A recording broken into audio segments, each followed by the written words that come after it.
या देवी सर्वभूतेषु माँ लक्ष्मी रूपेण संस्थिता नमस्तस्यै नमस्तस्यै नमस्तस्यै नमो नमः। जय महालक्ष्मी। आप सबको जय माँ कंजक चैनल की तरफ से गुरुवार महालक्ष्मी व्रत की हार्दिक शुभकामनाएं। आज की वीडियो में हम गुरुवार महालक्ष्मी व्रत कथा आपके सामने प्रस्तुत करने जा रहे हैं। उम्मीद करती हूँ कथा का पूरा फल लेने के लिए आप कथा को शुरू से लेकर अंत तक जरूर श्रवण करेंगे। जय महालक्ष्मी। महालक्ष्मी व्रत पूजा करने से माता महालक्ष्मी प्रसन्न होती हैं तथा सुख शांति एवं धन संपत्ति प्राप्त होती है। ये व्रत करने वाले स्त्री तथा पुरुष दोनों मन से स्वस्थ एवं आनंदमन होने चाहिए। इस व्रत को किसी भी महीने के प्रथम गुरुवार यानी कि बृहस्पतिवार से शुरू कर सकते हैं। विधि नियम अनुसार हर गुरुवार को महालक्ष्मी व्रत करें। श्री महालक्ष्मी की व्रत कथा को पढ़ें। लगातार 8 गुरुवार को व्रत पालन करने पर अंतिम गुरुवार को समापन करें। वैसे ये व्रत पूजा पूरे वर्ष भर भी कर सकते हैं। पूरे वर्ष भर हर गुरुवार के देवी की प्रतिमा या फोटो के सामने बैठकर व्रत कथा को पढ़ें। शेष गुरुवार के दिन 8 सुहागनों या कुंवारी कन्याओं को आमंत्रित कर उन्हें सापीड़ा या आसन पर बिठाकर श्री महालक्ष्मी का रूप समझकर हल्दी कुमकुम लगाएं।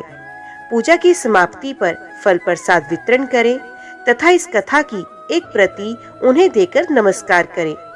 केवल नारी ही नहीं अपितु पुरुष भी ये पूजा कर सकते हैं। वे सुहागन या कुमारिका को आमंत्रित कर उन्हें हाथ में हल्दी कुमकुम प्रदान करें तथा व्रत कथा की एक प्रति देकर उन्हें प्रणाम करें। पुरुषों को भी इस व्रत कथा को पढ़ना चाहिए। जिस दिन व्रत हो उपवास करें, दूध और फलाहार करें, खाली पेट ना रहें। रात को भोजन से पहले देवी को भोग लगाएं एवं परिवार के साथ भोजन करें। पद्म पुराण में ये व्रत गृहस्थ जनों के लिए बताया गया है। इस पूजा को पति पत्नी मिलकर कर सकते हैं। अगर किसी कारण पूजा में बाधा आए तो औरों से पूजा करवा लेनी चाहिए, पर खुद उपवास अवश्य करें। उस गुरुवार को गिनती में ना लें। अगर किसी दूसरी पूजा का उपवास गुरुवार को आए तो भी ये पूजा की जा सकती है। दिन रात में भी पूजा की जा सकती है। दिन में उपवास करें तथा रात में पूजा के बाद भोजन कर लें। इस व्रत कथा को सुनने के लिए अपने आस पड़ोस के लोगों को, रिश्तेदारों को तथा घर के लोगों को बुलाएं। व्रत कथा को पढ़ते समय शांति तथा एकाग्रता बरतें। अघन मार्गशीर्ष के पहले गुरुवार को व्रत शुरू करें तथा अंतिम गुरुवार को उसका समापन करें। अगर माह में 5 गुरुवार आए तो 5 गुरुवार को उस दिन अमावस्या या पूर्णिमा तो भी पूजा करें। जय महालक्ष्मी। तो चलिए ध्यान से सुने श्री महालक्ष्मी की व्रत कथा। गुरुवार की व्रत कथा, इसे श्रवण और पठन करने से दुख दारिद्र्य दूर हो जाते हैं। श्री महालक्ष्मी माता की कृपा से सुख संपत्ति ऐश्वर्य प्राप्त होता है और मन की इच्छा पूरी होती है। जय महालक्ष्मी। श्री महालक्ष्मी माता के अनेक रूप तथा नाम हैं। भूतल में वे छाया, शक्ति, तृष्णा, शांति, जति, लज्जा, श्रद्धा, कांति, वृत्ति, स्मृति, दया, तुष्टि, माता, अधिष्ठात्री एवं लक्ष्मी के रूप में स्थित हैं। उन्हें प्रणाम करते हैं। कैलाश पर्वत पर पार्वती, क्षीर सागर में सिंधु कन्या, स्वर्गलोक में महालक्ष्मी, भूलोक में लक्ष्मी, ब्रह्मलोक में सावित्री, ग्वालों में राधिका, वृंदावन में रामेश्वरी, चंदन वन में चंद्रा, चंपक वन में गिरिजा, पद्म वन में पद्मा, मलटीव में मालती, कुंदन वन में कुंदती, केतकी वन में सुशीला, कदम भवन में कदम माला, राजप्रसाद में राज्य लक्ष्मी और घर में ग्रह लक्ष्मी इन विभिन्न नामों से पहचानी जाती हैं। इस तरह सर्वदा चारों और सर्वभूत में सुपरिचित माता श्री महालक्ष्मी की ये कथा है। अब हम इसका श्रवण और पठन करेंगे। भारतवर्ष के सौराष्ट्र देश में द्वापर युग की ये कहानी है। सौराष्ट्र में उस समय भद्रश्रवा नाम के राजा थे। वे बड़े पराक्रमी राजा थे। 4 वेद, 6 शास्त्र, 18 पुराणों का उन्हें ज्ञान था। उनकी रानी का नाम सुरत चंद्रिका था। रानी दिखने में सुंदर और सुलक्षणा थी तथा पतिव्रता थी। उन दोनों को 7 पुत्र तथा उसके बाद एक कन्या का वरदान मिला था। कन्या का नाम श्यामबाला था। एक बार महालक्ष्मी जी के मन में आया कि जाकर उस राजा के राजप्रसाद में रहें। इससे राजा को दुगनी धन दौलत की प्राप्ति होगी और वह इस धन दौलत से अपनी प्रजा को और सुख दे पाएगा। गरीब के घर अगर रहे और उसे धन दौलत प्राप्त हो तो वे स्वार्थी की तरह केवल अपने ऊपर ही खर्च करेगा।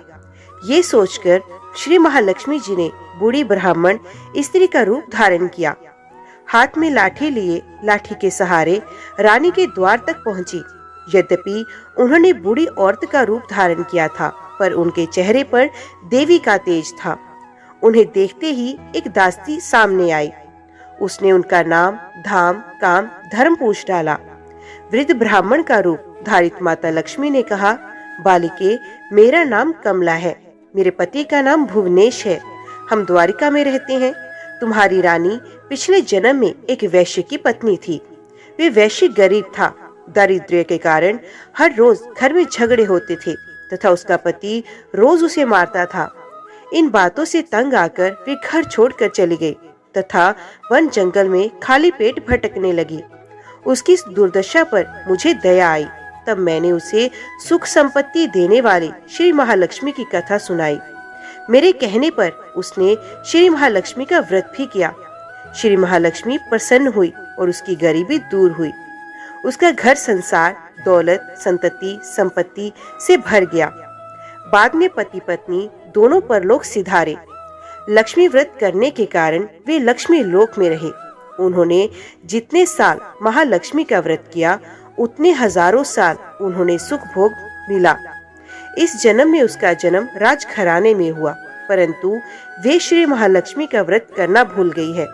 उसे ये याद दिलाने मैं यहाँ आई हूँ। बुढ़िया की बातें सुनकर दासी ने उन्हें प्रणाम किया तथा श्री महालक्ष्मी का व्रत किस तरह किया जाए इस बारे में पूछा। बुढ़िया रूप धारण किए हुए श्री महालक्ष्मी माता ने दासी को पूजा की विधि तथा महिमा बताई। इसके बाद वे दासी माता को प्रणाम कर रानी को बताने अंदर चली गई। राज वैभव में रहते हुए रानी को अपने ऐश्वर्य का बहुत घमंड हो रखा था। संपत्ति तथा अधिकार की वजह से वे उन्मत्त हो गई थी। दासी द्वारा बताई गई बुढ़िया की बातें सुनकर वे आग बबूला होकर राजद्वार पर आकर बुढ़िया रूपी महालक्ष्मी पर बरस पड़ी। उसे ये मालूम नहीं था कि श्री महालक्ष्मी माता बुढ़िया का रूप धारण किए द्वार तक आई हैं, परंतु रानी का इस कदर रूखा बर्ताव तथा अपना अनादर देखकर माता ने वहां ठहरना ठीक नहीं समझा। वे वहां से चली गई। राह में उन्हें राजकुमारी श्यामबाला मिली। उन्होंने श्यामबाला को सारी बात बताई। श्यामबाला ने अपनी ओर से श्री महालक्ष्मी माता से क्षमा मांगी। माता को उस पर दया आई। उन्होंने श्यामबाला को श्री महालक्ष्मी व्रत के बारे में बताया। उस दिन अघन मार्गशीर्ष माह का पहला गुरुवार था। श्यामबाला ने परम श्रद्धा से श्री महालक्ष्मी का व्रत रखा।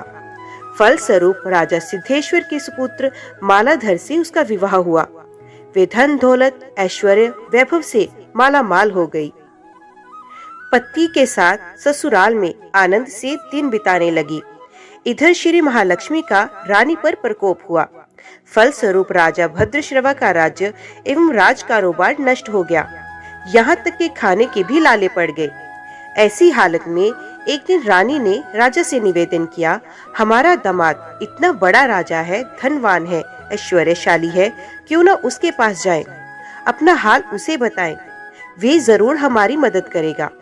इस पर राजा भद्रश्रवा दामाद के पास रवाना हुए। राज्य में पहुंचकर एक तालाब के किनारे थोड़ी देर विश्राम लेने के लिए ठहरे। तालाब से पानी लेने जाते आते दासियों ने उन्हें देखा। उन्होंने विनम्रता से उनकी पूछताछ की।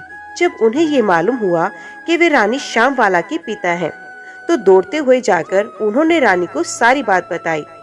रानी ने दासी के हाथ राज परिधान भेजकर बड़े ठाट से उनका स्वागत तथा आदर सत्कार किया, खान पान करवाया। जब वे लौटने लगे तो सोने की मोहरों से भरा घड़ा दिया। राजा भद्रश्रवा जब वापस लौटे तो उन्हें देखकर रानी सूर्यचंद्रिका खुश हुई। उन्होंने सोने की मोहरों से भरे घड़े का मुंह खोला, पर हाय भगवान, घड़े में धन के बदले कोयले मिले। ये सब श्री महालक्ष्मी के प्रकोप से हुआ। इस प्रकार दुर्दशा में कोई और दिन बीत गए। इस बार रानी स्वयं अपनी कन्या के पास गई। वे दिन अघन माह का अंतिम गुरुवार था। श्याम बाला ने श्री महालक्ष्मी का व्रत किया, पूजा की, अपनी माता से भी व्रत करवाया। इसके बाद रानी अपने घर आ गई। श्री महालक्ष्मी का व्रत रखने पर उसे फिर से अपना राजपाट, धन दौलत, ऐश्वर्य प्राप्त हुआ। वे फिर से सुख शांति आनंदमय जीवन बिताने लगी। कुछ दिनों बाद राजकन्या श्याम बाला अपने पिता के घर आई। उसे अपने घर देखकर सूर्यचंद्रिका को पुरानी बातें याद आ गई। यही कि श्याम बाला ने अपने पिता को घड़ा भरकर कोयला दिया था और उसे तो कुछ भी नहीं दिया। इसी कारण श्याम बाला को पिता के घर आने पर उसका कोई आदर सत्कार नहीं हुआ, बल्कि अनादर हुआ। पर उसने इस बात का बुरा नहीं माना। अपने घर लौटते समय उसने पिता के घर से थोड़ा नमक ले लिया। अपने घर लौटने पर उसके पति ने पूछा, अपने मायके से क्या लाई हो? इस पर उसने जवाब दिया, वहाँ का सार लाई हूँ। पति ने पूछा, इसका मतलब क्या हुआ? श्याम बाला ने कहा, थोड़ा धीरज रखो, सब मालूम हो जाएगा। उस दिन श्याम बाला ने सारा भोजन नमक डाले बिना बनाया और परोसा। पति ने खाना चखा। सारा खाना नमक बिना था, इसलिए स्वाद नहीं आया। फिर श्याम बाला ने थाली में नमक डाला, इससे सारा भोजन स्वादिष्ट लगने लगा। तब श्याम बाला ने पति से कहा, यही है वे मायके से लाया हुआ सार। पति को उसकी बात सही लगी। फिर वे दोनों हंसी मजाक करते हुए भोजन करने लगे। कहा गया है कि इसी तरह जो कोई श्रद्धा भाव से श्री महालक्ष्मी की पूजा करे, उसे माता की कृपा प्राप्त होती है, सुख संपत्ति शांति प्राप्त होती है, सभी मनोकामनाएं पूरी होती हैं। परंतु ये सब प्राप्त होने पर माता की पूजा को भूलना नहीं चाहिए। हर गुरुवार को व्रत पाठ अवश्य करना चाहिए। इस तरह श्री महालक्ष्मी की महिमा भक्तों की मनोकामना पूरी करती है। इस प्रकार श्री महालक्ष्मी की गुरुवार की कथा संपूर्ण होती है। ओम महालक्ष्मी नमः। अभी हम श्रवण करते हैं पद्म पुराण से लक्ष्मी का जन्म। भीष्म जी ने कहा, मैंने सुना है लक्ष्मी का जन्म श्वेत सागर में हुआ था। आपने ये कैसे कहा कि वे भृगु से ख्याति से उत्पन्न हुई? दक्ष की शुभ पुत्री ने अपना शरीर कैसे त्याग दिया और वे मैना द्वारा कैसे गर्भ में आई और उमा के रूप में पैदा हुई? देवराज हिमालय ने हिमालय की पुत्री को अपनी पत्नी के रूप में क्यों लिया और उनकी दक्ष से शत्रुता क्यों थी? पूज्यवर, मुझे ये वृतांत सुनाए। पुलस्त्य ने कहा, हे राजा, तूने जो अब मुझसे पूछा उसको सुनो। मैंने ब्रह्मा से श्री भृगु और ख्याति के साथ की संबंध के बारे में सुना है। अत्रि के पुत्र दुर्वासा ने इस पृथ्वी पर घूमते हुए एक विद्याधारी के हाथ में एक सुगंधित शुभ माला देखी। उसने उससे इसके लिए आग्रह किया, कहा, इसे मुझे दे दो, मैं इसे अपने उलझे हुए बालों के समूह में रखूंगा। इस प्रकार विद्याधारी ने उससे पूछा। फिर हे राजा, उसने प्रसन्न होकर वे माला उन्हें दे दी। उसे लेकर उसने बहुत देर तक अपने सिर पर बांधे रखा और ब्राह्मण ने पागल भूत की तरह देखते हुए ये कहा, मैंने पुष्ट, ऊंची स्तनों वाली और शानदार आभूषणों के कारण आकर्षण वाली विद्याधारी युवती को देखा और फिर आज मेरा मन व्याकुल हो जाता है और मैं कुशल नहीं हूँ, अतः मैं अपना सौभाग्य प्रदर्शित करके कहीं और चला जाऊंगा। हे राजन, इतना कहकर वे पृथ्वी पर भ्रमण करने लगा। उन्होंने अपना सर से उस माला को, जिसके ऊपर मंडराती हुई मधुमक्खियां थी, उतारकर देवताओं के राजा, तीनों लोकों के राजा शची के पति ऐरावत पर चढ़े हुए तेजस्वी पर फेंक दिया। देवताओं के राजा उस माला को उठाकर हाथी के मस्तक पर रख दो। वहां वे कैलाश पर गंगा के समान चमक रही थी। हाथी ने नशे से अंधी आंखों से माला की सुगंध सूंघने के लिए उसे अपनी सूंड में पकड़ लिया और उसे पृथ्वी पर पटक दिया। तब ऋषियों में श्रेष्ठ दुर्वासा क्रोधित हो गए और हे राजा, क्रोधित होकर देवताओं के राजा से कहा, हे इंद्र, आप वैभव के नशे में दुष्ट हो गए हैं। आप बहुत कठोर हैं, क्योंकि आप माला निवास पर प्रसन्न नहीं होते। धन का मेरे द्वारा दिया गया, चूंकि तुमने मेरी दी हुई माला पृथ्वी पर फेंक दी है, अतः मूर्ख, संसार की समृद्धि नष्ट हो जाएगी। अतः आपकी ये तीनों लोगों धन संपत्ता सहित नष्ट हो जाएंगी। हे देवताओं के स्वामी, आपने मुझे अपमानित किया है, जिससे क्रोधित होने पर जंगम और अचल सभी डर जाते हैं। इंद्र ने शीघ्रता से हाथी के शरीर से उतरकर पाप रहित ऋषि दुर्वासा को प्रसन्न किया। इंद्र की साष्टांग प्रणाम से प्रसन्न होकर ब्राह्मण ये कहते हुए चला गया, मैं तुम्हें क्षमा नहीं करूंगा, ज्यादा बोलने से क्या फायदा। देवताओं के स्वामी भी उस हाथी पर सवार होकर अमरावती को चले गए। तब से इंद्र सहित ये तीनों लोग समृद्धि से शून्य हो गए। बलिदान नहीं किए गए, तपस्वियों से तपस्या नहीं की गई, उपहार नहीं दिए गए और संसार लगभग नष्ट हो गया। जब इस प्रकार तीनों लोग समृद्धि से रहित हो गए और ऊर्जा से वंचित हो गए, तो दैत्य दीति के पुत्र दानव धनु के पुत्र ने देवताओं के खिलाफ सैन्य अभियान शुरू कर दिया। दैत्यों ने देवताओं को हराया और अग्नि के नेतृत्व में इंद्र और अन्य लोगों ने प्रसिद्ध ब्रह्मा की शरण ली। देवताओं द्वारा ठीक से सूचित किए जाने पर ब्रह्मा ने भी उनसे बात की। उनके साथ वे श्वेत सागर के उत्तरी तट पर गए। वहां जाकर पूज्य ब्रह्मा ने वसुदेव से कहा, जल्दी उठो और जो कुछ भी देवताओं के लिए अच्छा हो वह करो। आपके बिना देवता बार बार दानवों से परास्त होंगे। कमल के समान नेत्रों वाले परम पुरुष विष्णु ने इस प्रकार संबोधित करते हुए देवताओं की ओर देखते हुए अभूतपूर्व मुद्रा में कहा, हे देवताओं, मैं तुम्हें शक्ति से पोषित करूंगा। मैं तुम्हें बताऊंगा कि तुम्हें क्या करना चाहिए। सभी जड़ी बूटियों को लाओ और उन्हें क्षीर सागर में डाल दो और वसुकी को मंथन की छड़ी की डोरी बनाओ। हे देवताओं, मेरी मदद से दैत्यों के साथ अमृत समुद्र को बाहर निकालो। उस कार्य समुद्र मंथन के बारे में दैत्यों से प्रसन्न होकर बात करते हुए उनसे कहा, यहाँ तुम फल का समान रूप से बांटोगे। उन्होंने देवताओं से कहा, हे देवताओं, समुद्र मंथन से जो अमृत निकलेगा उससे पीकर अब बलवान हो जाएंगे। हे देवताओं, मैं ऐसा कार्य करूंगा कि देवताओं के शत्रु को अमृत नहीं मिलेगा। देवताओं के स्वामी द्वारा इस प्रकार संबोधित किए गए वे सभी देवता असुरों के साथ एक संघ में प्रवेश करके अमृत पाने के लिए प्रयासरत थे। देवताओं, दैत्यों और दानवों ने सभी जड़ी बूटियों को एकत्रित करके उन्हें समुद्र के पानी में फेंक दिया, जो बेदाग ऋतु के आकाश की तरह उज्जवल था। और मंदार पर्वत को मथनी की छड़ी और वसुकी को मथनी की छड़ी बनाकर, हे श्रेष्ठ राजा, उन्होंने शुरुआत की समुद्र मंथन की। जहाँ वासुकी की पूंछ थी, सभी देवता उस तरफ गए। विष्णु ने दैत्यों को वासुकी के शरीर के अग्रभाग में रख दिया। हे देवता के समान तेजस्वी, वासुकी की सांस और आग से चमक से वंचित सभी असुर शक्तिहीन हो गए। वासुकी की पूंछ के क्षेत्र पर उस श्वास से उत्पन्न बादलों की वर्षा से देवता स्थूल हो गए।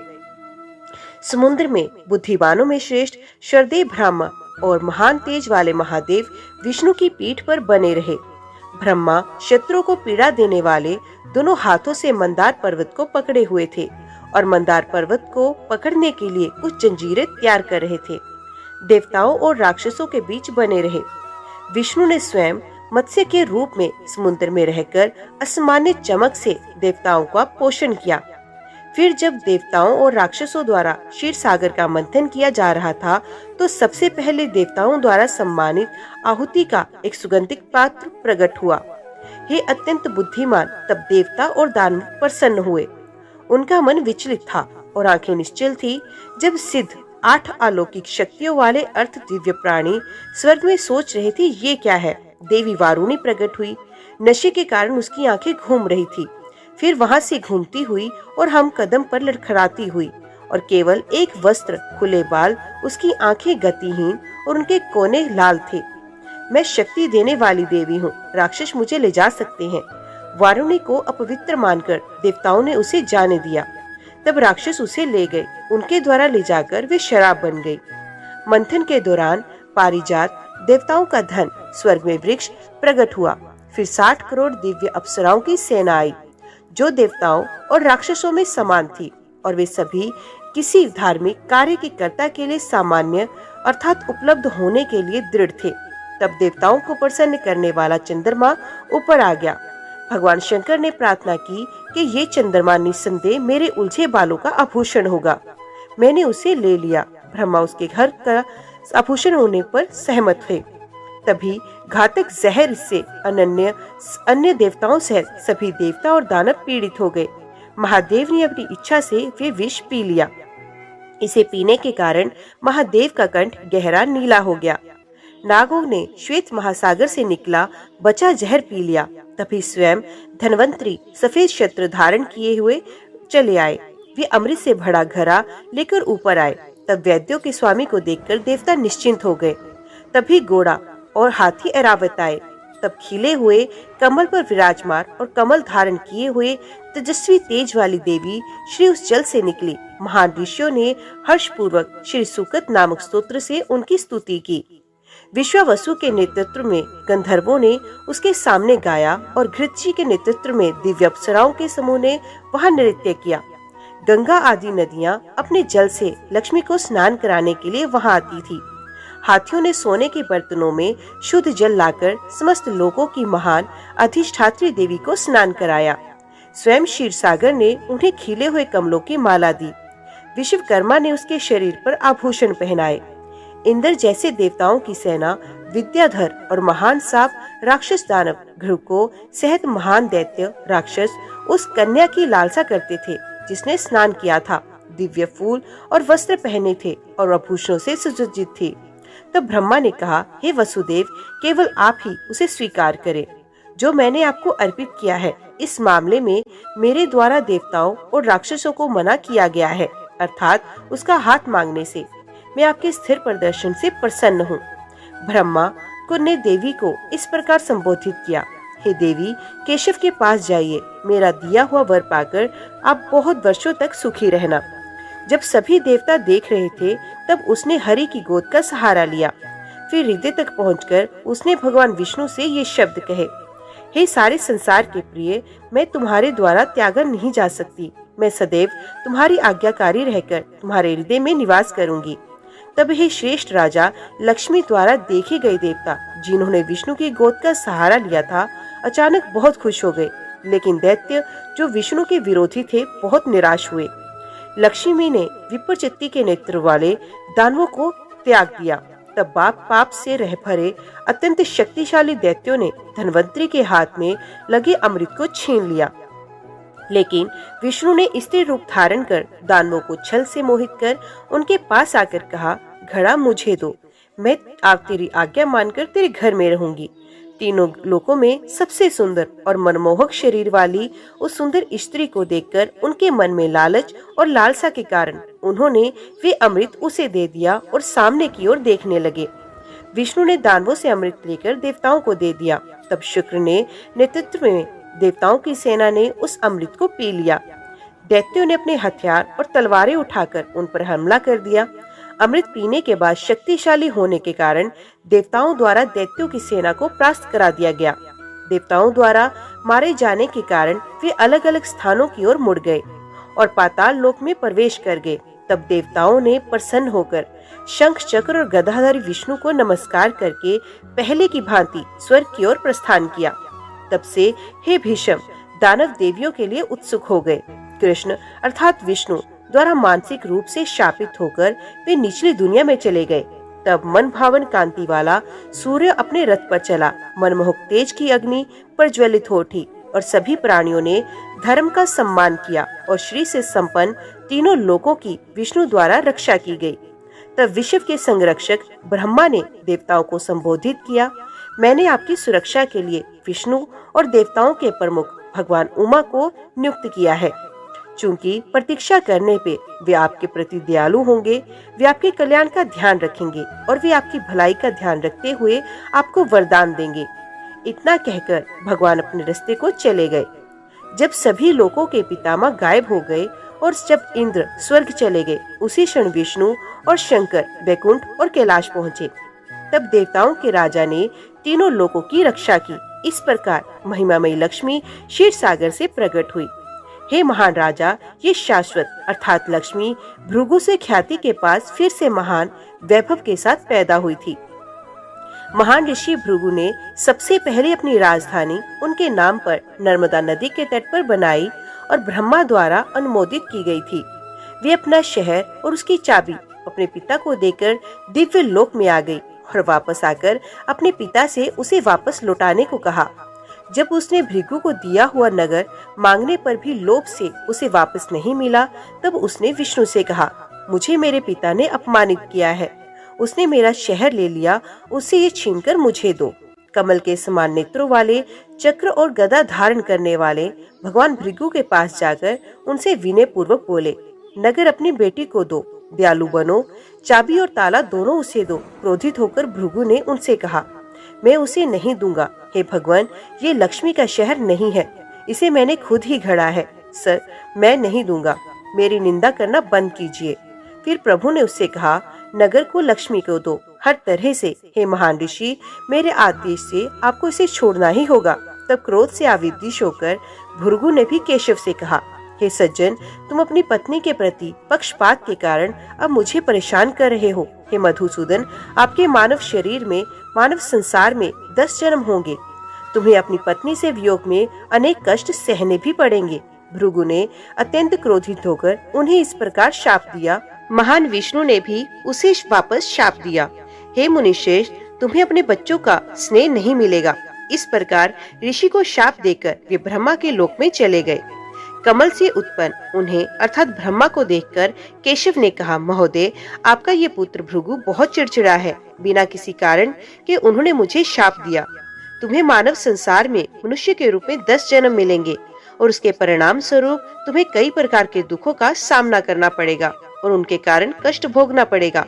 अपने पत्नी से वियोग में, जो आपकी शक्ति और वीरता को नष्ट कर देगा, मैं संसार को छोड़कर महासमुद्र में सो जाऊंगा। दिव्य कार्यों के लिए मुझे आमंत्रित करें। विष्णु को प्रसन्न करने के लिए जो इस प्रकार बोल रहे थे। देवताओं की दुनिया के स्वामी ब्रह्मा ने उनकी स्तुति की। आपने इस दुनिया का निर्माण किया, आपकी नाभि से कमल निकला। हे केशव, मैं वहीं पैदा हुआ, आपका सेवक हूँ। हे प्रभु, आप सभी लोगों के रक्षक और ब्रह्मांड के निर्माता हैं। आप तीनों लोगों को नहीं छोड़ना चाहिए, बस यही मेरी इच्छा है। विश्व के कल्याण की इच्छा से अब मनुष्यों के बीच 10 अस्तित्वों तक रहते हैं। अब स्वतंत्र लेखक हैं, कोई भी आपको शाप देने में सक्षम नहीं। ये भृगु कौन है, उसके लिए आपको शाप देना कैसे संभव है? सदैव ब्राह्मणों का आदर करो। ब्राह्मण आपका अपना शरीर है। हल्की नींद का सहारा ले। हे भगवान, दूधिवा महासागर में झूठ बोलो। किसी कार्य के निष्पादन के समय मैं तुम्हें जगा दूंगा। श्रीमान, आपकी शक्ति से विकसित और शत्रुओं का संहारक ये चक्र आपके द्वितीय अवतार के रूप में आपके सभी कर्म करेगा, तीनों लोगों की रक्षा करेगा, वे आपके आदेश का पालन करेगा। इस प्रकार स्तुति करने पर विष्णु ने ब्रह्मा से कहा, हे प्रभु, आप मुझसे जो भी करने के लिए कहेंगे मैं वे सब करूंगा। भगवान विष्णु अंतर्ध्यान हो गए। ब्रह्मा ने इस प्रकार ध्यान नहीं दिया। जब भगवान विष्णु चले गए तो लोकों के पितामह, लोकों के स्तोत्र भगवान ब्रह्मा ने फिर से जगत की रचना की। ये देखकर वाणी में सर्वश्रेष्ठ नारद ने ये शब्द कहे, परमात्मा 1000 सर, 1000 आंखें, 1000 पैरों के साथ सर्वव्यापी, स्पर्श से 10 उंगल ऊपर रह गया पृथ्वी। चूंकि जो अतीत है और जो भविष्य है वे आप ही हैं। हे पिता, ये सब तुझसे उत्पन्न हुआ और तुझसे ही उत्पन्न होगा। तेरी ओर से सब वस्तुओं का बलिदान उत्पन्न हुआ, अर्यात हव्य, फटे दूध से मिला हुआ घी और 2 प्रकार के पशु। तुमसे रक्षक और सामान उत्पन्न हुए हैं। तेरे यहाँ से मेल बलि और हाथियों की भी उपज हुई। तेरे पास से गाय और पक्षी और बनेले पशु भी उत्पन्न हुए। तेरे मुख से ब्राह्मण निकले, क्षत्रिय तुमसे पैदा हुए। वैश्य आपकी जंघाओं से उत्पन्न हुए, शूद्र आपके पैरों से उत्पन्न हुए। तेरी आंखों से सूरज निकला, हवा तुम्हारी कान से आई, तुम्हारे मन से चंद्रमा, आपकी आंतरिक गुहा से सांसें, सांस और आपके मुंह के आग से, तेरी नाभि से आकाश और तेरे सर से स्वर्ग निकला। आपके कान से चौथाई भाग, तेरे चरणों में पृथ्वी। ये सब आपसे ही उत्पन्न हुआ। जैसे विशाल अंजीर का पेड़ एक छोटे से बीज में रहता है, वैसे ही ये सब आपके साथ बीज के रूप में उत्पन्न हुआ है। जैसे अंजीर का वृक्ष बीज और अंकुर से उत्पन्न होता है और बढ़ता है, वैसे ही संसार तुमसे उत्पन्न होता है और बढ़ता है। जैसे केले के पेड़ की छाल और पत्तियों से कुछ भी दिखाई नहीं देता, वैसे ही प्रभु ये सब आप में ही निवास करता हुआ दिखाई देता है।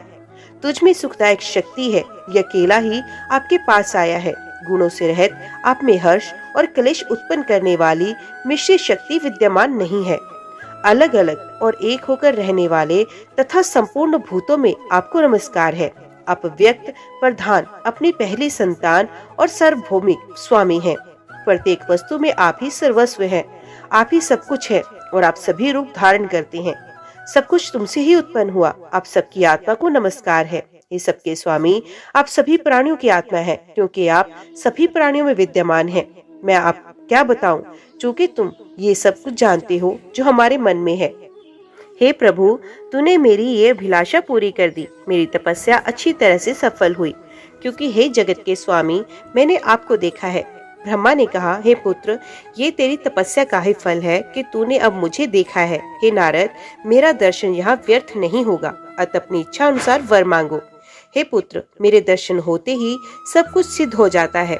नारद ने कहा, हे श्रीमान, हे सभी प्राणियों के स्वामी, आप सभी के हृदय में रहते हैं। क्या जो मैं मानसिक रूप से चाहता हूँ वे तुम्हें ज्ञात नहीं है। हे प्रभु, मैंने तेरे द्वारा संसार की रचना देखी है। देवताओं का दर्शन करना, ऋषि और दानवों, मुझ में जिज्ञासा उत्पन्न हो गई है। कुलसत्य ने कहा, नारद के पिता स्वर्ग के स्वामी भगवान ब्रह्मा प्रसन्न हुए और नारद को वरदान दिया, आप ऋषियों में सर्वश्रेष्ठ है। मेरी कृपा के कारण तुम्हें हंसी मजाक करने और कलह बढ़ाने में रुचि होगी और तुम स्वर्ग, पृथ्वी और पाताल में स्वतंत्र रूप से विचरण करोगे। हे निष्पाप, तेरे आभूषण जनेऊ समेत पीठ पर डाला हुआ और घुटनों तक लटका हुआ कपड़ा, एक छोटा छाता और एक सारंगी होंगे। विष्णु, रुद्र और शुक्र की उपस्थिति में तथा राजाओं के क्षेत्र में तुम्हें सदैव स्नेह प्राप्त होगा। तुम जातियों के उपदेशक होगे। ये वह वरदान है जो मैंने तुम्हें दिया। हे निष्पाप, अपनी इच्छा अनुसार स्वर्ग में रहो और देवता तुम्हारी प्रतीक्षा कर रहे हैं। ओम महालक्ष्मी नमः। आज की वीडियो में इतना ही। उम्मीद करती हूँ वीडियो आपको पसंद आई होगी। वीडियो पसंद आई हो तो वीडियो को लाइक और चैनल को सब्सक्राइब जरूर कीजिएगा। जय महालक्ष्मी लिखकर कमेंट बॉक्स में अपनी हाजिरी और अपने सुझाव देना ना भूलेगा। तो मिलते हैं अगली कथा, अगली वीडियो के साथ। तब तक के लिए देखते व सुनते रहिए। जय मां कंजक, जय माता दी।